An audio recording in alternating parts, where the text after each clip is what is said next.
So lately, I've been playing Battlefield 6 and it's kind of felt stagnant.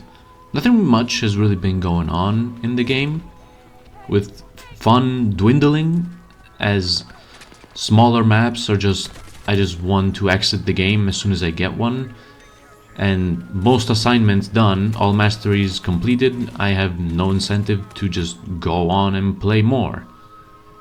Other cosmetics that are in the game are paid for. I am not paying for anything, so I have literally zero incentive to play outside of a recolor of a skin that I already have. So, to cover that and bring fun back into the loop, I decided to challenge myself and try to win a match without firing one single bullet. So what are the rules for this challenge of mine? 1. I am not allowed to shoot anything. Not my weapon, not my pistol, not anything that I pick up off the ground, no gadgets. Number 2. I must win the match to succeed in the challenge. And number 3. I must still be useful to my team. I can't just be dead weight. And last little side rule, if I join a match that was already started, it doesn't count, as that would defeat the whole purpose of the challenge. So I need to join a match from the very beginning for anything to count. And that's basically it. These are the only 4 rules that will matter in this first iteration of this challenge. And well, that's it. Enjoy what I came up with. So the first problem that I decided to tackle for this challenge was being useful to my team. Now, how could I ever feel useful to every single other teammate that I have on my team if I would not be permitted to shoot at an enemy that is shooting at them, for example?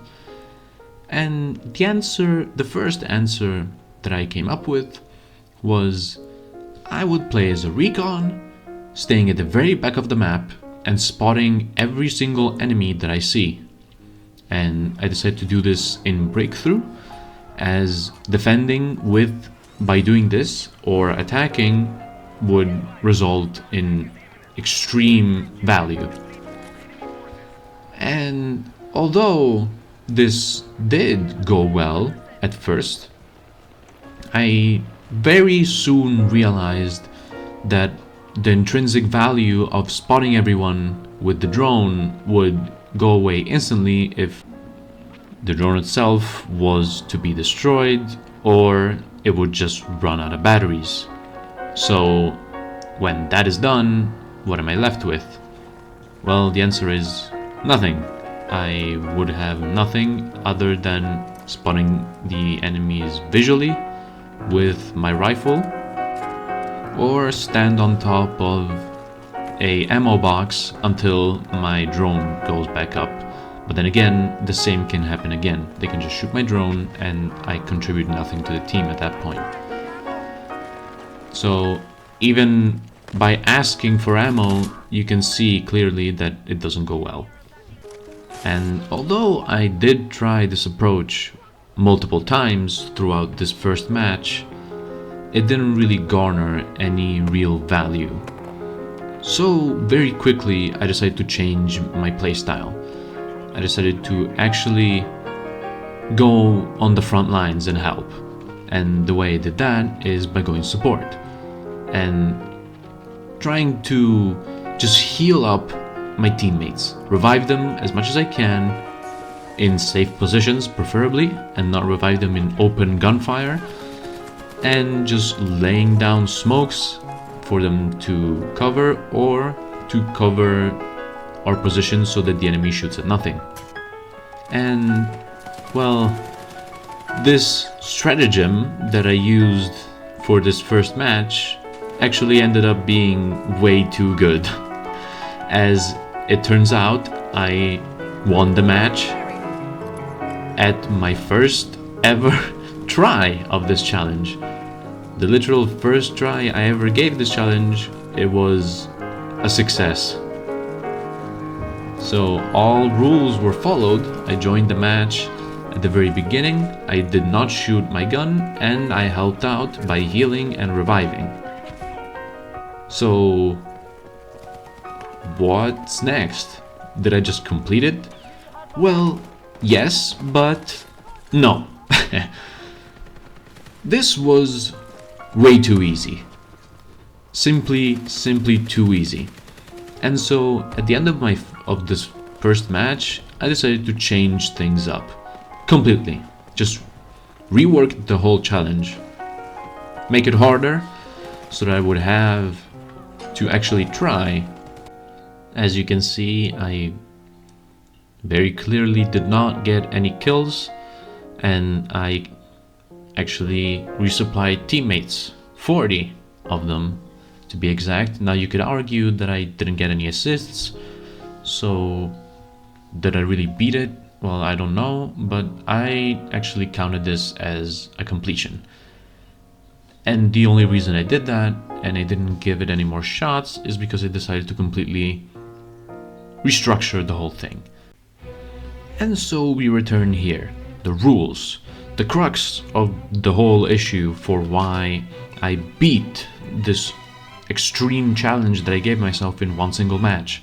It was way too easy, and it was not enjoyable in my attempt to beat it, as it was way too easy.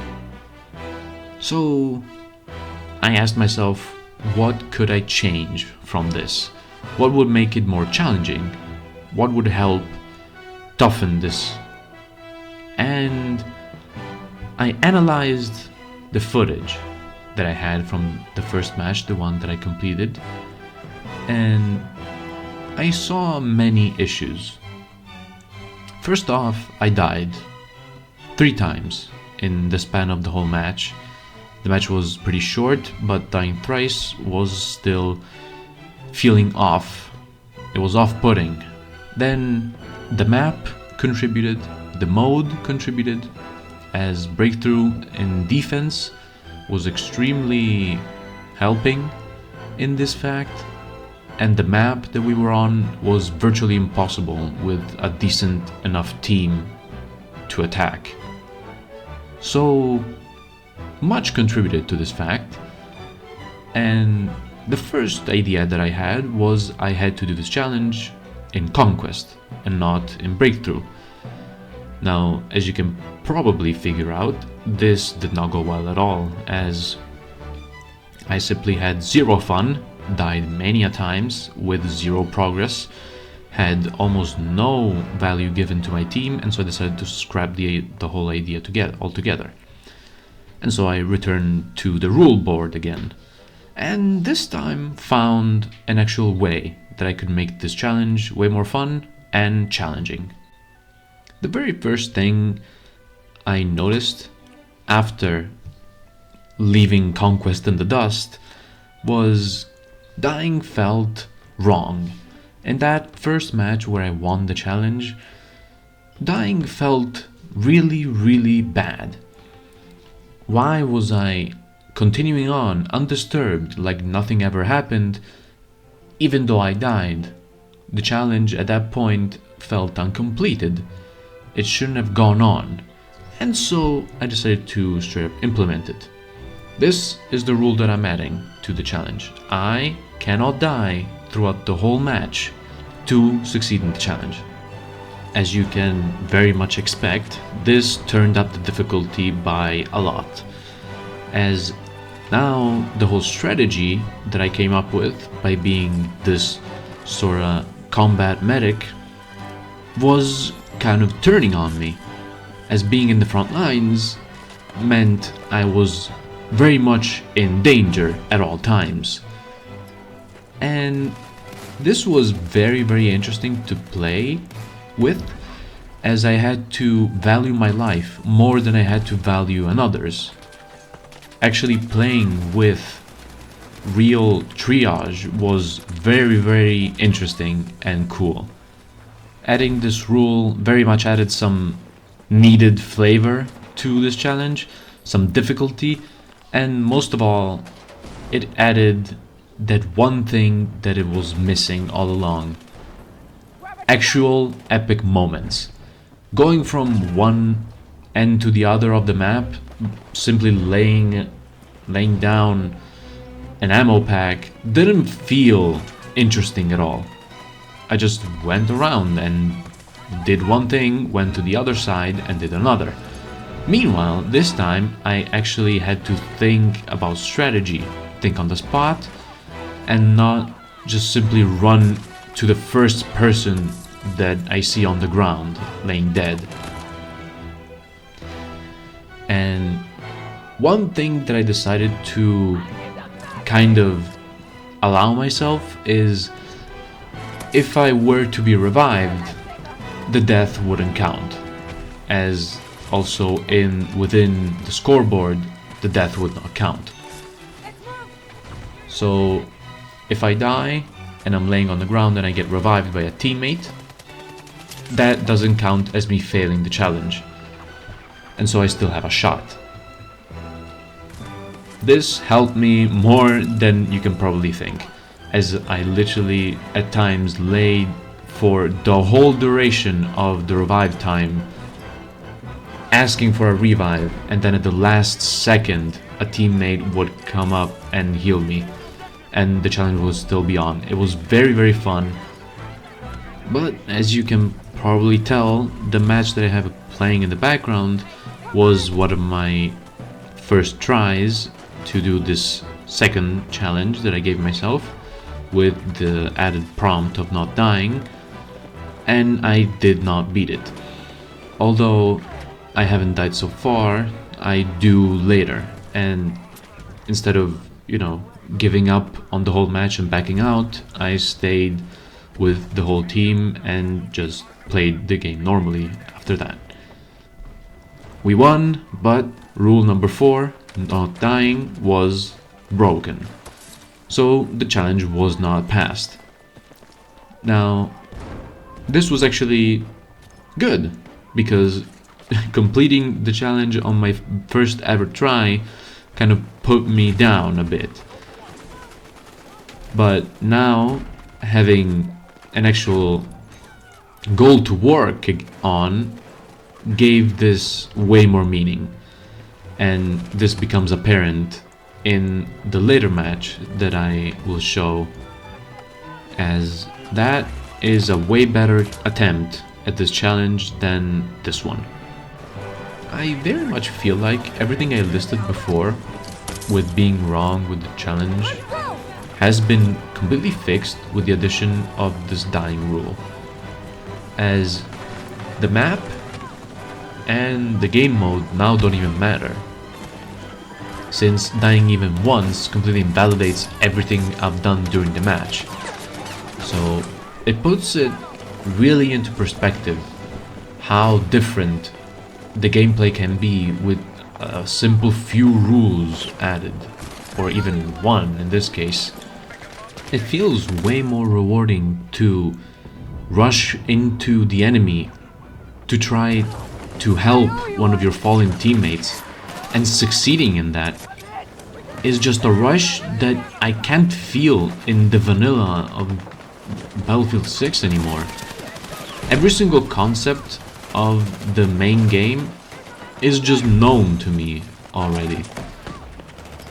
Surviving with the vehicles, which was my biggest drive before, has become completely irrelevant, as I already know what to do. Like, if I want to stay alive as a vehicle, I just stay within the boundaries of the entrance of my spawn and kill the couple people that just dare approach. And I don't do that at all, because that just seems really dumb, stupid, and ruins the whole point. So even when I do vehicles, I usually push forward, and even though I die at the end, since I actually managed to advance many a times to their spawn, and this is in Conquest and things, it feels more rewarding to die when you've actually accomplished something, instead of doing the pussy way, right? And this kind of challenge was supposed to have that kind of effect. And I'm glad that I've had the opportunity to have this kind of thing, have this kind of feeling mimicked again.